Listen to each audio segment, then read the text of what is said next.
then we just keep them pushing. Got me? Yeah. Yeah. Cool. Sounds All right. awesome. Good. All right. So you want to do our intro? You want to try it? An intro? I like how Yeah. we put our intro in last time, 10 minutes in. That was like awesome. Just like I think That's that because we always end up like talking about something like from last time or like the past videos or like whatever conversation we're in, and then it's just like, oh shoot, I forgot to like say hi. yeah, like I was thinking because we were gonna change how we do this a little bit. Like we were gonna like then say, oh, and now if you want to open it up next time, we can discuss this again and people can come and check it out and be part of that discussion. I was thinking about that and I was like, oh, we should do like something like, oh, like your awakening moments or something really powerful. Then you know what I just thought of just now? We should do like our moms. um. Okay. I'm curious why. Well, because Like that's a great Raina, idea, but like Raina where's this shadowed coming me from? today. Raina shadowed me today. And so I thought we should discuss this. It'd be so cool. And like, I mean, come on, who's not going to be triggered by that conversation? I love moms. I am Okay. one. But yeah, so I thought that'd be really cool. And then I'm sure she would like to have some of that conversation later. Got you. I mean, hey, if you start the conversation, I shall follow. Sounds like a plan. This is gonna be so interesting. Shout out to my mom. Yeah, you know, moms, they brought us here. Thank you for that. All right, you got to do our intro. Was Try that it one already time. telling? One time. Try that intro. Okay. So my name is Sherry and I'm person and I say things. And this is Shahadra and we call her Shay because she likes it. And or maybe I don't know. That's up to her. But yeah, we discuss things and we want people to join. So Got you. cool. All right. So, like you were saying, you wanted to speak about our mothers. I'm not sure where you want this conversation to go, but Yeah, I'm willing to have the conversation. our flow thing. So yeah, so because I was thinking last time I mentioned a thing where I say to my kids, yeah, a year from now you won't even remember that when they're going through a thing, they skin their knee or they have a heartache or something happens, and I always think, oh yeah, a year from now this doesn't feel like this, you know. It's just so interesting. I did learn that from my mother, so that's, you know, interesting. So I do learn, you know, some very interesting like sayings and mannerisms and stuff that comes up, and you realize, oh, like that's not me. That's something I've like inherited. I've inherited this information and these thoughts, and you know, sometimes it's like really passed down through the generations, you know, and then you realize, do I want to continue with that, or was that just like, yeah, that's what worked for her, maybe that doesn't work for me as a parent.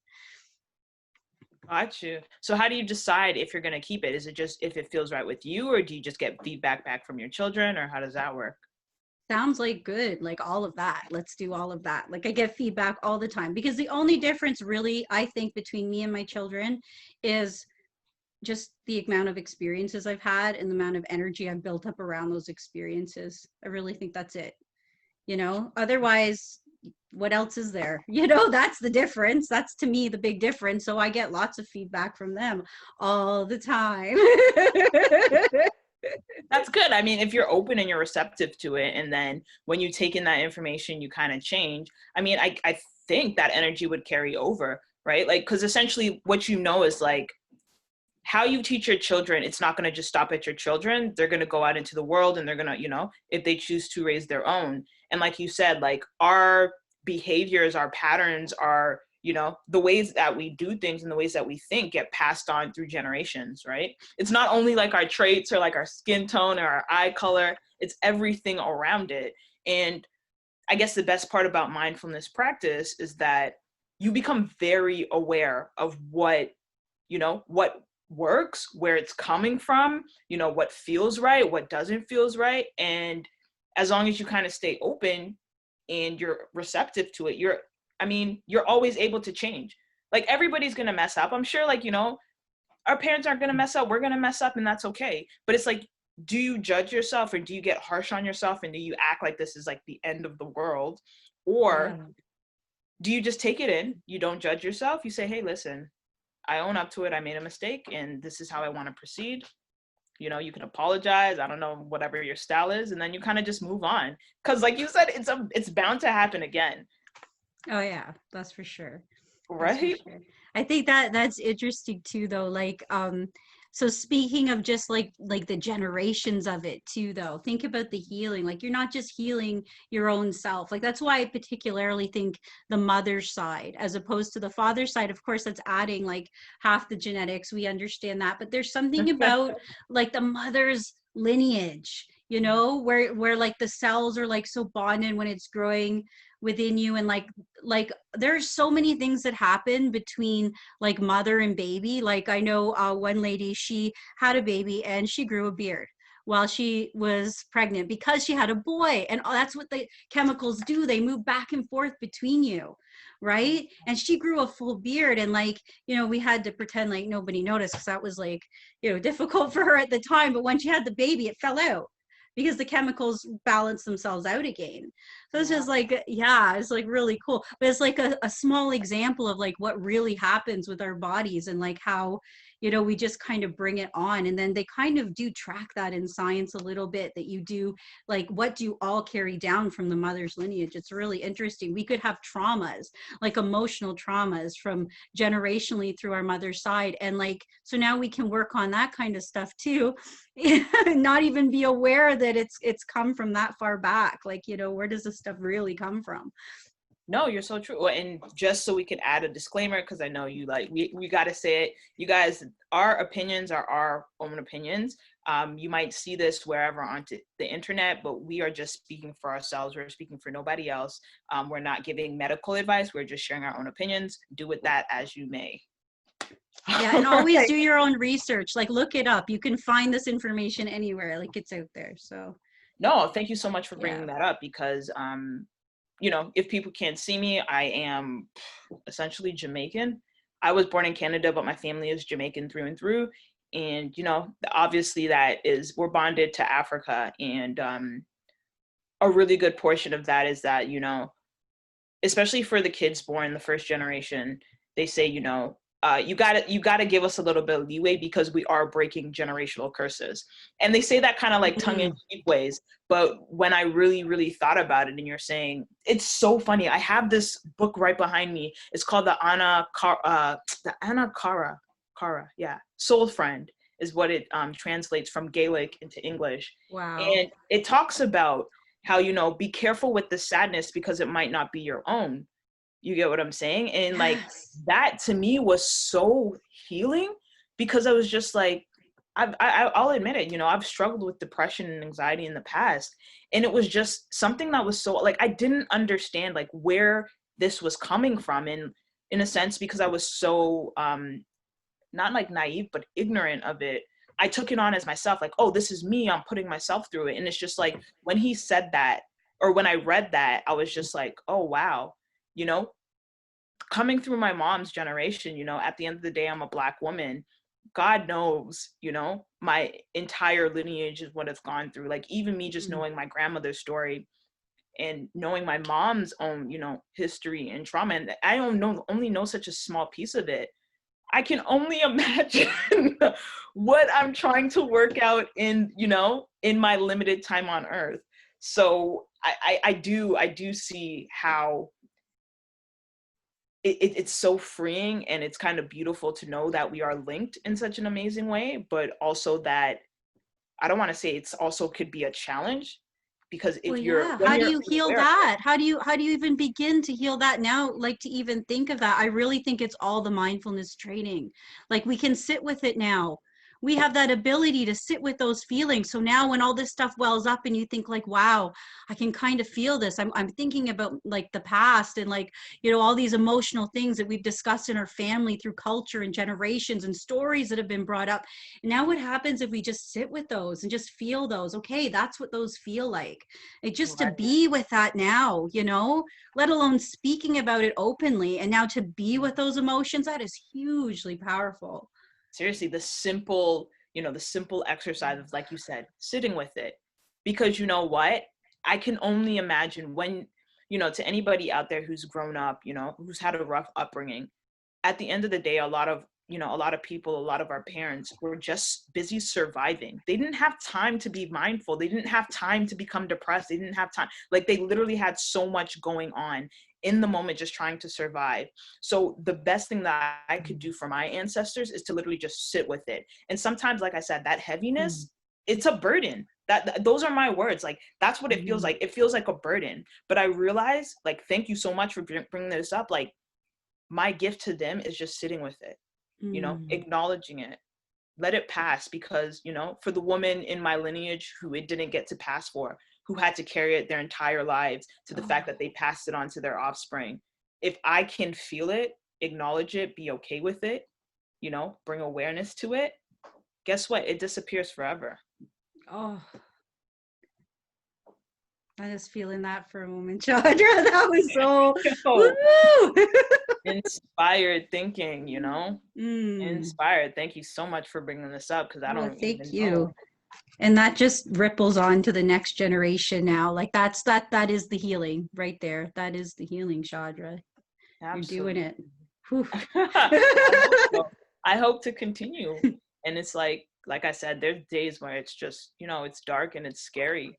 But when I remember that, you know, it really does something for me. Like, even in this book in particular, it's such a beautiful book by the author is John Donahue, and I know it's an out of print book, but go on Amazon, find like an old copy, go on eBay.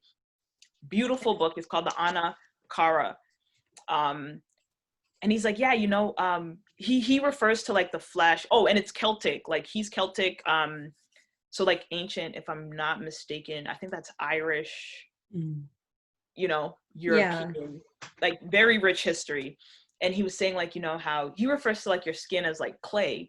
And he's like, you know, sometimes we say, oh, you know, that child is wise beyond their years. And he's like, yeah, or that child is super calm. And he's like, yeah, because it's possible that that child was formed from clay, like his flesh is formed of clay, from like, you know, a soft spot by a riverbank that was just super calm, untouched by humans. And like, I was like, oh my God, that is so beautiful. Can you imagine? And then when you think about, at the end of the day, not our entire body, like, even just on a scientific, like, atoms come from wherever, you know. I could be part alien, part Mars, part Earth, you know, part fish, part dinosaur, all these things. And then you're just like a mishmash of all of them. So when you're trying to really, like, when you feel like you're losing your mind, I mean, no, it's just kind of your body's kind of balancing it out and seeing like, okay, where do you want to reside? You tell us where to go. And this is why your mind is so powerful, because at the end of the day, like, that's the driver's seat, right? All these things want to do whatever they want to do. And when you don't have control, you become a slave to, like, you become a slave. You end up following whatever is there. And I know this language is a little bit harsh for you, but it's just the language that I have to work with. So excuse me. No, it's good. Not at all. Not at all. I following this is great. Yeah, it's exactly that, because there is really no control, right? They're just being with it as is in that moment. That's what you mean. Like, I can hear it in what you're saying. Like, yeah, we can just be with everything as it is. We don't need to, you know, build upon it like that in that way. We can just be with that moment, be with whatever as it is in the now. Right. I've heard you mention it before, that like, you refer to it almost as like an onion, where you're peeling back layers and just kind of getting to the authentic part of you. And at the end of the day, when you think about it, like, we love our parents, of course, but we also wear, you know, their behavioral patterns on us. Yes. And that's powerful, right? When you look in the mirror, and do you see yourself, and what is yourself even, right? Ooh.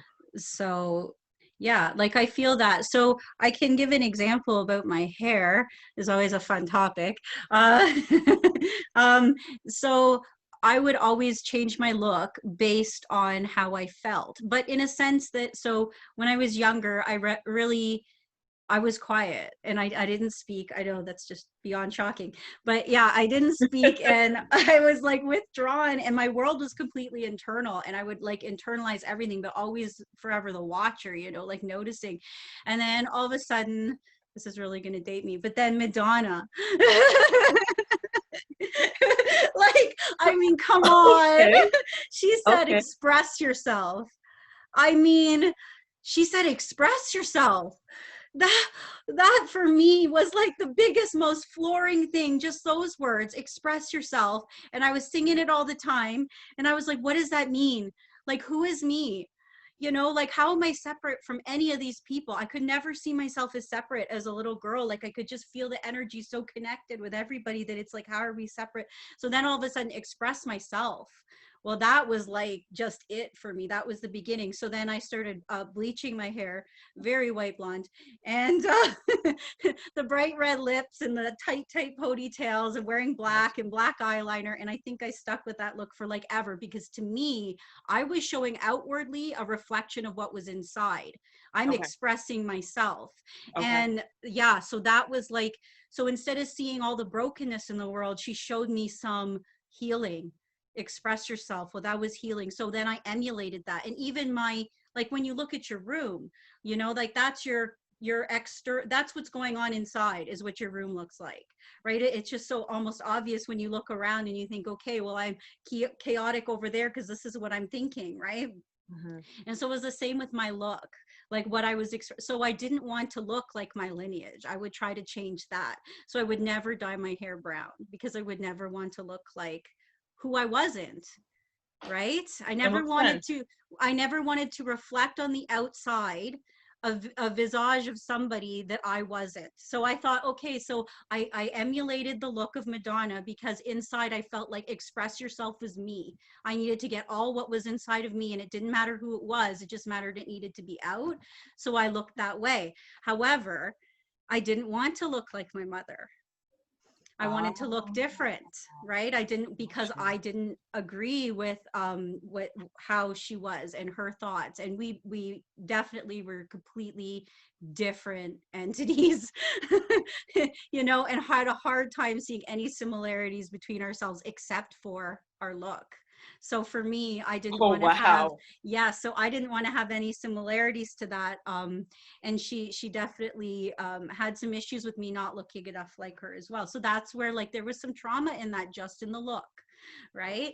So I spent a lot of time just kind of always trying to show, like, through my dress, through everything, how I feel inside is going to be outside.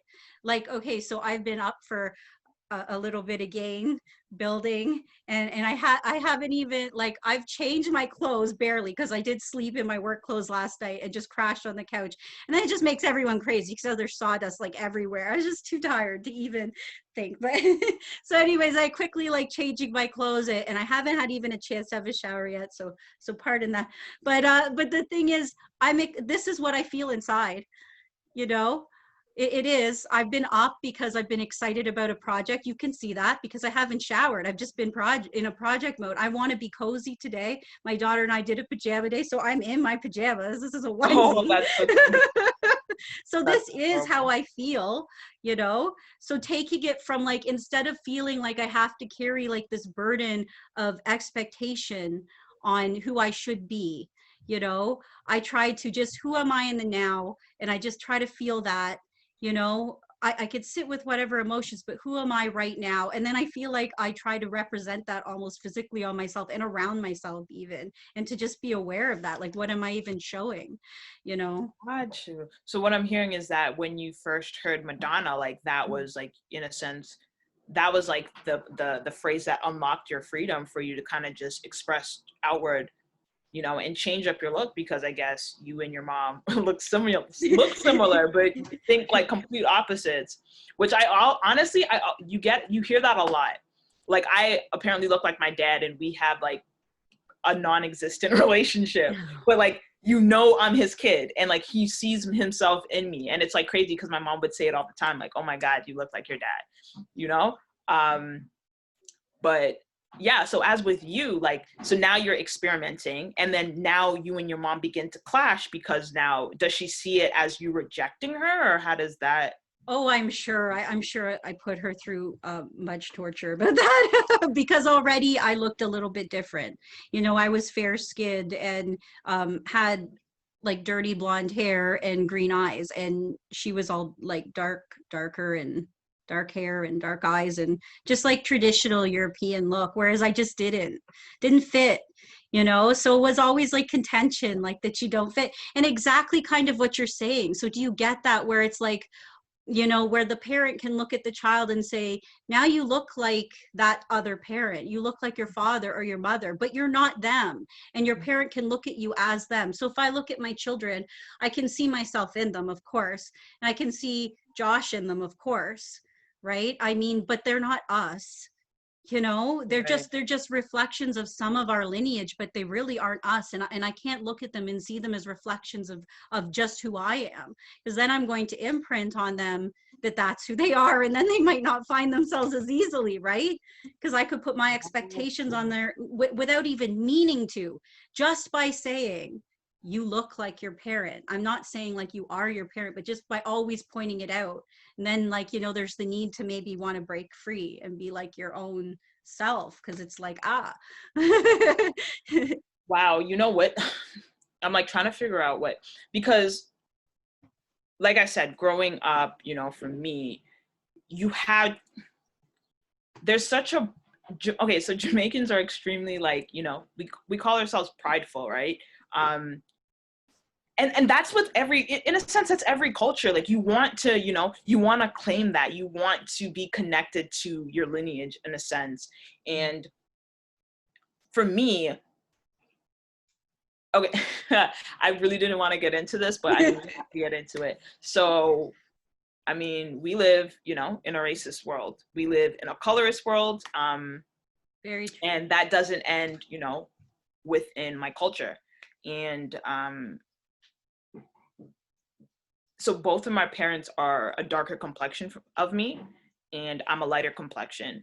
And my complexion is actually identical to my grandmother's, so my mother's mother, which it's a beautiful thing because, you know, it just is what I am. But I won't admit that it did come up more often than I would like to in any discussion. So with that being said, it was like, here I am, black, like, you know, a lighter shade, but still black and still like Jamaican, like, you know, 4C curl pattern. And I had to maybe in a sense overcompensate. You get what I'm saying? Just to be attached to that, especially around my cousins, where I'm like, okay, on top of that, to them, to Jamaicans, Canadian is foreign, which makes perfect sense. But I'm like, what do you mean I'm foreign? Like, I'm not a foreigner. That makes what? But to them, it was like another world. So to me, it was just like, okay, more separation. So it's just like, okay, how do I mend in with these people who see me as so different? Right. But how do I want to retain that, you know, especially in Canada where everybody's like, no, I'm not Canadian, I'm Jamaican, yo, I'm you know, I'm Italian, I'm this, I'm that, and the third, even though you were born here, you want to retain that. So it's just like, okay, what is the balancing act, you know? And to me, if I'm looking up to my mom, who's a beautiful dark-skinned woman, and I don't necessarily see that reflected, then you get what I'm saying? It can create a lot of back and forth, right? At the end of the day, she's going to instill what she believes, you know, is our cultural rights on me. And I'm going to take the parts that I want, and I'm going to dump the parts that I don't care about. And to be honest, I don't think I would even be able to do that unless I had a really good foundation, right? Growing up in the 90s, I'm sorry, but like, you know, being Black and Jamaican, you were a minority, right? It was only because of our community, a small community in Toronto, you know, Ontario, that we kept our lineage alive. Like we kept our culture, like we introduced dancehall, like we had all of these things going for us that really made me proud to be who I am, right? Without that, I don't think I would be able to be like, oh, you know what? If I straighten my hair and put in weave and, you know, go blonde, I'm still Jamaican. Like nobody can take that from me. You get what I'm saying? But like you said, I can express myself however the hell I want. If I want to speak like, you know, in a specific dialect, I can do that. If I want to wear like a cardigan, like I can do that. That doesn't make me less of anything. That just makes me more of me.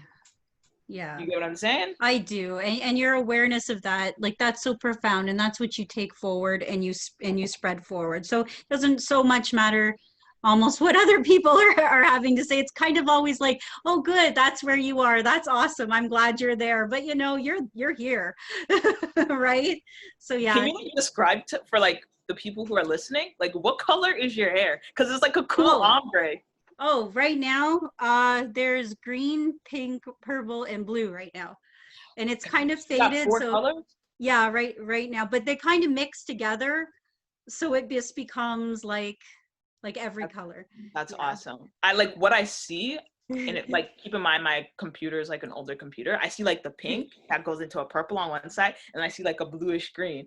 And that to me, like you always have the coolest hair. And then I was just like, yo, how do you like that's awesome. Because you always see people like always like dyeing their hair the traditional, like that's super boring. I mean, like, do you, but like, you know, Yeah, yeah. throw different. Like even for me, like I used to perm my hair and now I'm just like 100% natural. And I'm like, I It's wanted it to be straight. And it was just oh like, yeah. yeah, but how many people in the world can grow a fro? You know, that's a Right? very small percentage. So I gotta rock with it. Oh, that sounds so cool. You Yeah, know, that's true. courtesy That's of my true. parents. Yeah, exactly. Exactly. I'm Yeah, curious, what is your lineage? oh, okay. I'm not really sure, so that makes it, I will, I was gonna say a Heinz 57. I realized that is all kinds of wrong. People used to say that about a type, a breed of dog, if a breed of dog had too many types. So that, like, I don't really know what's all in me. Okay. So So do you know what your mother's background is? it's European, so they were like German and Hungarian. Like you see, the everyone says like Scandinavian, like Nordic, right? So that's the probably German, Hungarian side. And then my father, I don't really know. It's like a very mixed, like European, and there was, he said, Cree and all kinds of stuff in there. So, I mean, genetically, it's kind of cool because, you know, they say it's good to mix it up genetically. So I guess rolling some good dice for that, I guess. I don't know. But yeah, so it's Wait, a was, bit of a mix. I just say gypsy and then that kind of covers it. wait, was your Try, mom born in Canada? yes, yes, she Got you. was. So you were born in Canada. Yeah, so just Canadian, yeah. But if you try to trace it any further back, it just gets all mixed up. So, Got you, so got you. So just then kind of. I mean, So I just say Canadian if somebody asks, and then they laugh, and then it's a non-issue.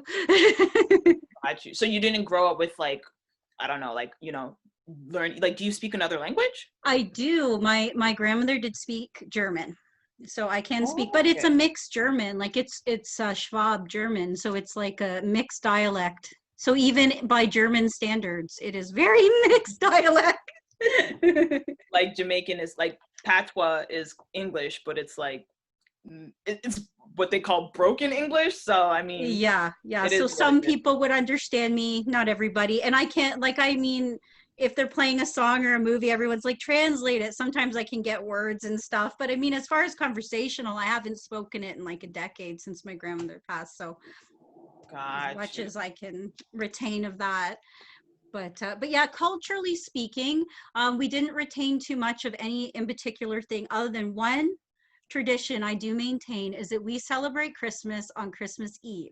So Santa Claus would come and wake the family up, which is always really fun. And we would come and celebrate our Christmas at night. So we would be up to like 2, sometimes 3 in the morning celebrating with the kids. And then we had to sleep in Christmas Day while everyone else is suffering getting up before him.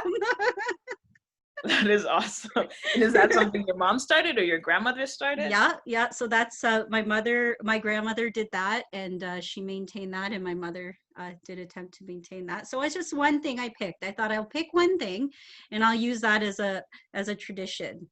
And so we did have that one, and we make our own traditions, and incorporate other people's traditions as well.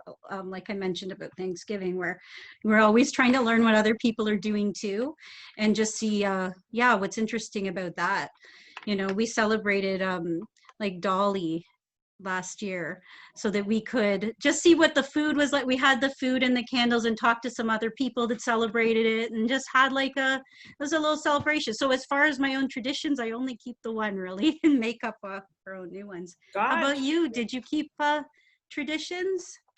So, okay. So I grew up with my stepdad who, when growing up, he was Rastafarian, which basically means like, vegetarian, very like, he doesn't even like salt his food. Well, that was back in the day. Now he's like I was gonna pretty say healthy though. He's pretty Canadian. But yeah, so we didn't do, even though I went to a Catholic school and I grew up Catholic, and that was just because of the assumption that, the Catholic school system was better, whatever the hell that meant. Yeah, we'll do that one time, the Catholic school system. I It I just was is there. what it is. But they were like, my stepdad was not for the Christmas. He was not for the Halloween. He was not for the Thanksgiving. Like, he brought us up knowing like, making sure that we knew Black history, if that makes sense. And because, our history basically, is just like, was kind of just buried, he made sure to let us know that, like, listen, like, at the end of the day, these are Westerns. And he like told me, like, I know you're Canadian, I know you were born here, but this isn't ours. You get what I'm saying? We don't know where this Christmas thing, we don't know who, like, we don't follow this Jesus guy. Like, this is the original books that we follow. These are things that we follow. These are the traditions. Like, he really kept me aware of, like, even like Christmas, like Christmas trees and stuff. And he's like, no, like, that's bowing down to, like, so I was really like, so wait, does that mean I can't get presents? Like, that's how Yeah. I really didn't see the value of it at that time. To me, it was like, no, you're taking everything away, which makes me stand out even more, right? But he really wanted to keep me connected to what made me me, and wanted to give us give me the confidence to grow up, in a world that he's like, listen, at the end of the day, like, if you grow up and you want to celebrate Christmas with your children, which technically I do, I love, like, Christmas is one of my favorite times. I just love, like, I like the energy of it. That's it, right? I agree with you. The You energy get what I'm is so saying? awesome. It's already starting. People are starting to smile. And that's my whole point. It's like, yo, it's a whole different, except for, like, last week where everybody's just all stressed out, and like everybody gets sick. Like, I really love, like, even like, oh my gosh, as a child, I used to be obsessed with, like, airports. And this was way back in the day before 9/11, when you could literally just walk into an airport, like, buy like a $50 ticket, go to Buffalo, come back, like, not be searched. Like, I loved the energy of it. Like, it just did something to me. So I was like, okay, what exactly do we celebrate? And he was like, listen, if you want to celebrate the spirit of generosity, do that. And that's where, like, they kind of made us grow up, like, okay, you got to give back to the poor, you got to support your, if you want to go and see your family, absolutely. Like, this is, where the whole communal cooking and stuff came in. And to me, that was like, oh, okay, I got to see what was behind the tradition. And in a sense, like, oh, I really see now what he was trying to do. Now I kind of know better. You get what I'm saying? I get to pick, and I love what you were saying. It's extremely freeing to be able to pick up and drop off the traditions that just no longer work for us. And I think that part is really, really beautiful. So, like, I don't do trees. Like, I celebrate them, like, say if I'm like volunteering somewhere, and like, just to, like, put smiles on other people's faces who are used to that, I'll like partake in it. Is it for me personally? Not really. Like, I don't, like, to me, it's just more like, yo, if I can connect with people and have fun, and, if you want to, like, building gingerbread stuff, like, I don't even like gingerbread, but, like, the building and, like, coming together, and, like, at school, we used to do, like, a huge, like, Christmas drive where we basically just wrap presents and stuff. Like, that stuff to me was amazing. I like giving gifts way more than I like, receiving gifts, but also, like, capitalism has kind of overtaken most Western, like, traditions, so it kind of just I try to see, this is how I see the capitalism. It's everywhere all the time, every day. So I just take it that way at Christmas as well. I mean, I'm gonna buy gifts. I like to do it. I like to think about, ooh, what can I do to, like, for this person. I like it. I'm gonna always do that. That's fun. But I do it because it's fun, right? But I don't even see it as capitalism anymore, because I see it as that's what's available to me right now, and it's a tool, and I'll use it to show appreciation and gratitude, exactly how you said. this is a celebration of gratitude, and you feel it everywhere. I mean, people are Absolutely. happy and excited, and even right now, people are already starting to chatter and get excited. I mean, it's not even Halloween, and they're chattering about Christmas. I just love it, you know. So I'll tell you, a guilty pleasure is also caroling. Oh, for real, for real. Alejandra, Interesting. what you doing at Christmas time? Interesting. Let's I try know like you a sent it through COVID, and you sprinkled it in. a Like COVID, you're a like a twin. caroling or something. Come on. People are not going to answer the door. Like, No, you but have we to can do it on wear your own. masks and sing anyways. You know how loud you can be? I wasn't born with the gift.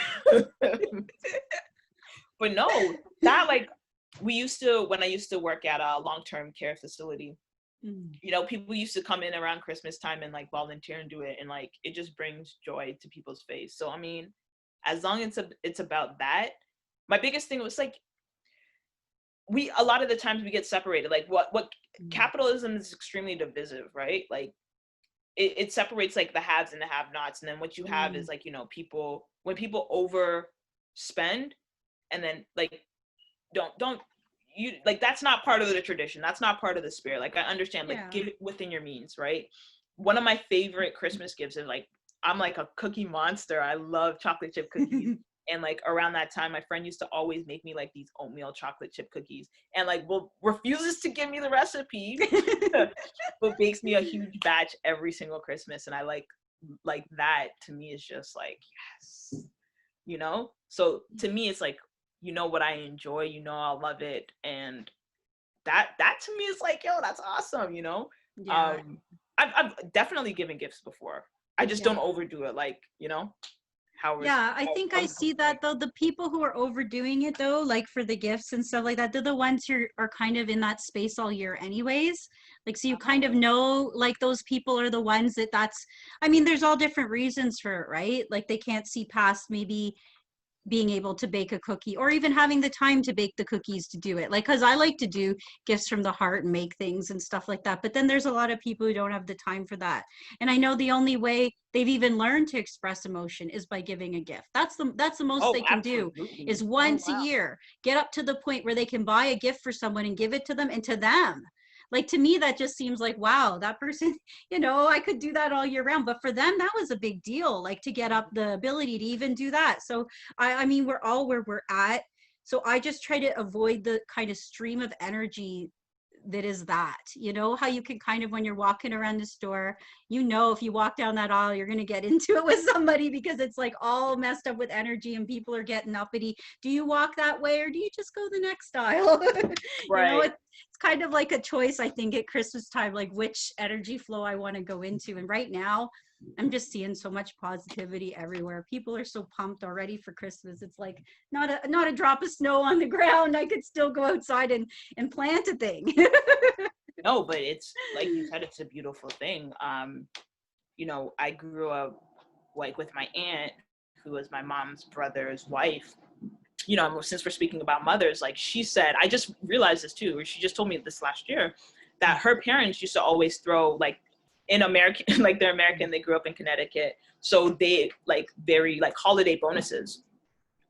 And like even back then, like yo, $5,000 was huge. Like $5,000 is a huge amount today, but back then they would like get $5,000 as a bonus, and they would always split half of that, pay like prepay their mortgage, and then spend the rest on like a family shindig, where like they go all out, like, you know, fancy everything, fancy schmancy, and like that was their give back for the year, because you know they can't make every holiday, they can't make every birthday, but for that, you know, you come into my house, you be merry, like everything is taken care of, like that's their expression of love.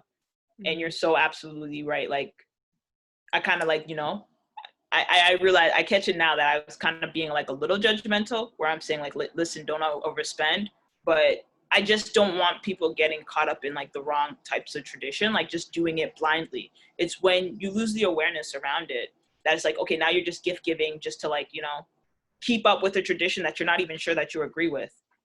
Yeah, yeah. No, it's So good that's that what you happened. point that out though, because some people may not even see that. They don't have the space between them and what's going on. They see the holiday, they're told, like, I mean, you're bombarded with it. It's not like it's Yeah. hidden. You know, Yeah. like, this is why I'm not even watching TV. I can't imagine what commercials look like now. I haven't seen like a lot of commercials in a while. I can't imagine. They were getting longer and longer is the last thing I remembered. You know, like you could watch a show without commercials. It's an hour-long show, but it's 45 minutes to watch without commercials. How's that? I I That's love the last holiday I commercials. remember. I love them. That's like that used to be my jam. But yeah, they're so beautiful. Like they go all out. And I'm sorry, but because of COVID, nobody's been spending. So Christmas is about to be lit. Like everybody's gonna be spending. I'm sorry, like everybody's sitting on, some good piles of cash. And if we're all gonna be online anyways, like, and you see how quickly money can go online because you don't see it. Yeah, So that's true. That's true. That could, I've heard that as a lot of an issue lately. People are mentioning that like they're blowing up Amazon. yeah, most definitely. I did my shopping in like 2 weeks. I just pretty much, I don't usually, because usually I go around everywhere. This is the first year I really did the shopping online because I just wanted to see, like, I don't usually do that. And, you know, I do live in Port Perry, so it's like, you know, a rural little town. So it's not really shopping out here. So I thought, oh, I'll just try it. I'll just see what, you know, people are interested in, and I'll just do my shopping really quick. And yeah, I was done in 2 weeks, and that's Yeah, never now you're happened. hooked, aren't you? You're hooked, aren't you? No, I can't look at a flyer. I can't look at an ad. I can't nothing because of if I'm done and then I see something else right now, it's going to all be on sale. Cause that's what Josh said. Like, don't usually wait for sales. And I'm like, oh, I hadn't even thought of that. So that could become an issue, man. Black Friday is not even here yet. Like the American I one. don't do that. I don't do the Black Friday thing. I mean, No? I think that's for everybody else to want to rush out and do that. I think it's, yeah, I mean, Well, there's that's the thing. Like sales, they've there's other extended it. sales. It's like a week. It used to be a day, now it's like a week. Now it's like a month. Like, Dude, you have not seen me shopping. You do not know how bad it is to begin with, let alone if there's a million people doing the same thing. I mean, so let me ask you this. You kind of mentioned already what was one tradition that your mom passed on. What's another one? Maybe like, maybe one that you really like and one that you're trying to break. oh, you're good. Let's see. Wow. What comes to mind? I know you're thinking of one. I'm not, I'm, I'm thinking of a lot of habits I had picked up that I had been working on. Okay. uh, yeah. Um, Interesting. I have to sit with this a moment. You really did get me. Take your time. I'm not going nowhere. Yeah, you're just so happy. I'm listening, I'm Oh, I learning. know, It's Shahadra, I cool. know. Yeah.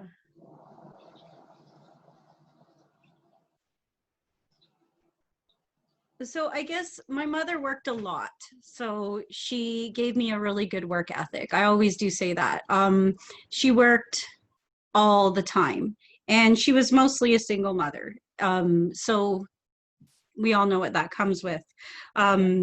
to a degree, right? As best as we can understand that for her. So I did appreciate her teaching me that didn't matter what you were going through, or what you did all weekend, or what you chose to do with your time, you still go to work.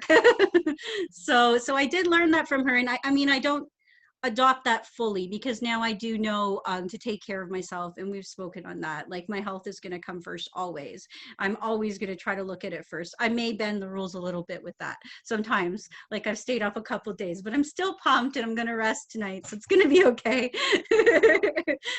But yeah, so that is something that I realize, like, so as much as a work ethic is important and we consider that a good trait, health first. So Cool. All right.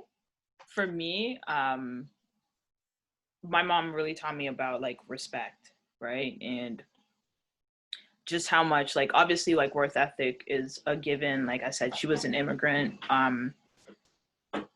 She, like, growing up, like, no disrespect, but I barely saw my mom at times. Like, there'd be times where I woke up and she was already at work, and I come home and sleep, and she was at her second, third job.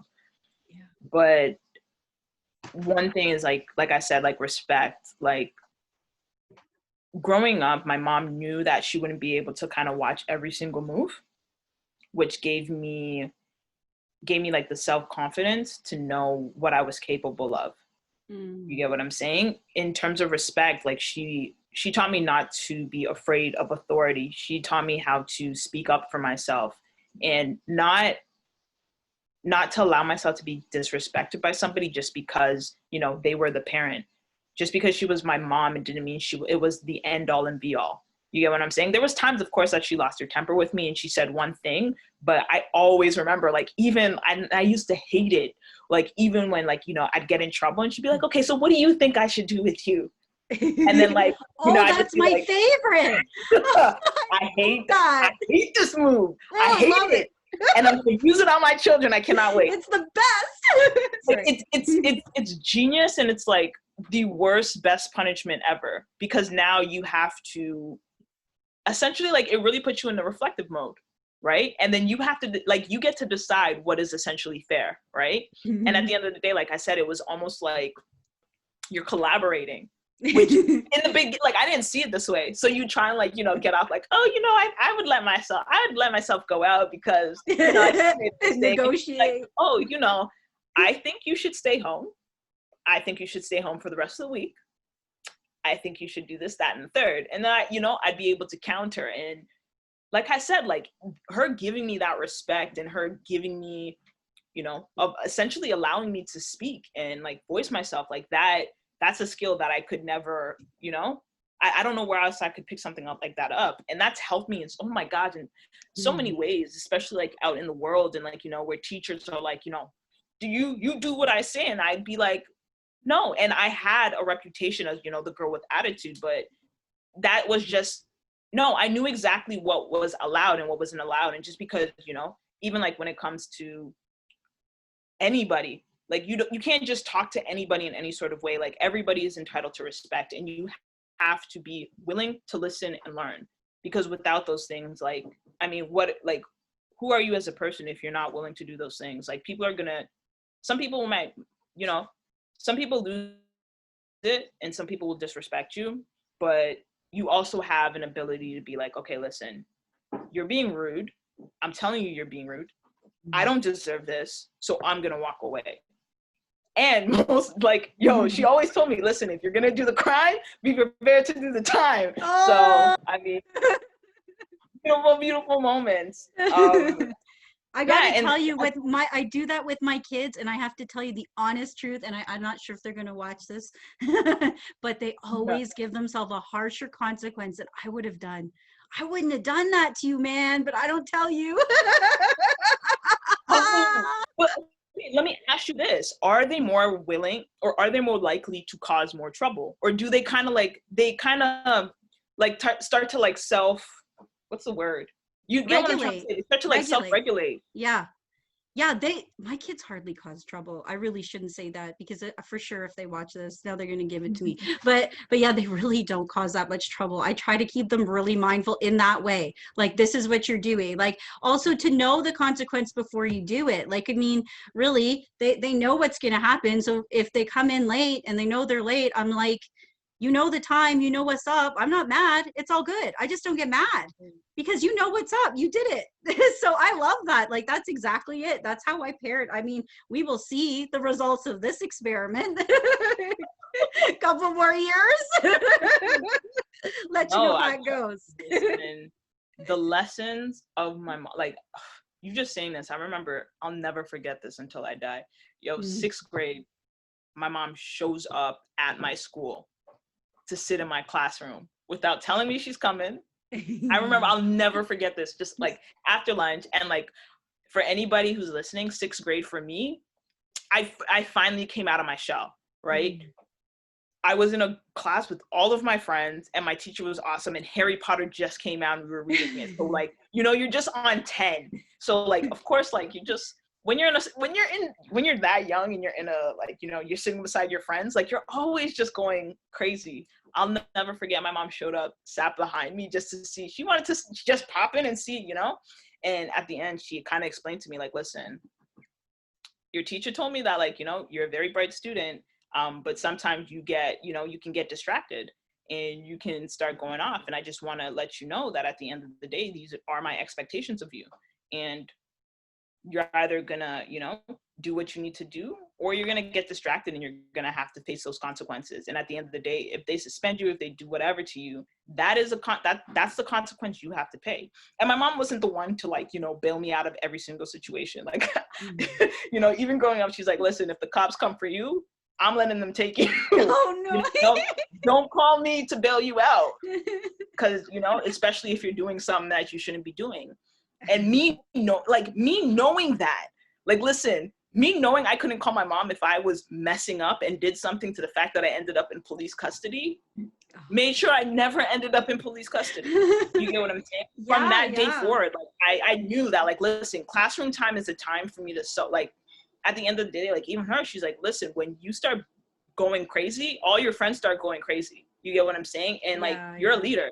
So if you're going to lead your friends into this negative path, guess what? You're going to start to lose friends. You're going to start to lose opportunities. And like, listen, from that, it was just like a 180? Yeah, 180. I was going to say 360, but 180.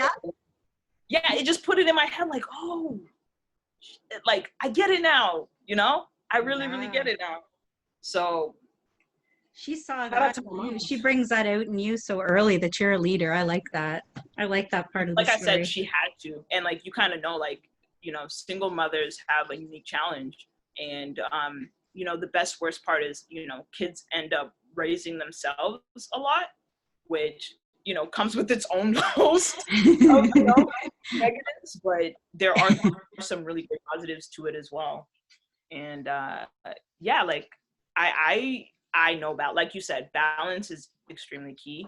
I refuse to work myself into the ground, because like I said, like, you really, when you get to see exactly what happens and you start to see, like, the body breaking down and you start to see the sickness and you start to see exactly what's happening, you really get it quickly, like that, like, oh, okay, there is a limit, even though, like, obviously everybody needs money, like, you need to survive, but you really gotta, it made me go about life in a more strategic way, if that makes sense. Yeah, for sure.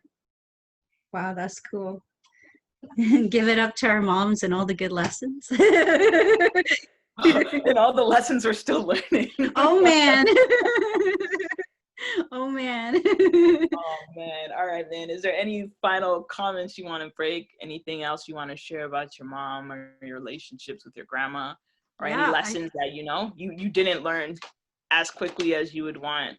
Oh, I mean, we could have like another 20 episodes. I'm sure we'll be talking about moms again, because I mean, this is a thing for probably anybody. Why did you bring it up? I'm curious. You had something in your mind, and I feel like it was because my daughter took the day with me today, because she usually works at the clinic to do co-op, and she wanted to take a day because they were doing flu shots. So she thought, well, to save an extra person in the clinic, I'll just stay home, right, for numbers. I thought that was really, like, mindful of her. So that's cool. I said, but cool, but the deal is you shadow me for the day. And so, like, you're learning from her. Oh, for sure. But I mean, she right away, like realized that the day she was like, oh, we're going to be in our pajamas. It's going to be so much fun. And it's like, yeah, it's fun in our pajamas, but the day still rolls fast. She was like, usually she's waiting and watching the time for lunch. And she's like, today, she's like, it's not lunch already. How can it be lunch already? That's awesome. That's really cool. So I was like, I love to hear her input. The way you are with them. And like that, I really do admire the way that you are with your children. It seems like so open, and like they seem so, free. And like the fact that you let them have all these like cool, like, I couldn't even get a puppy, and you have like lizards, like, and tortoise, like that's amazing to me. Like, that's so funny. That I mean, just shows, I don't know, like, if that was the most mindful decision there, Chandra. Just saying, though.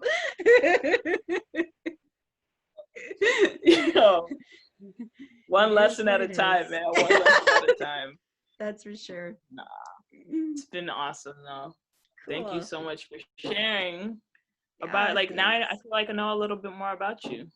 and you're like European. I didn't even know you could speak German. That's pretty cool. Thanks. Pretty cool.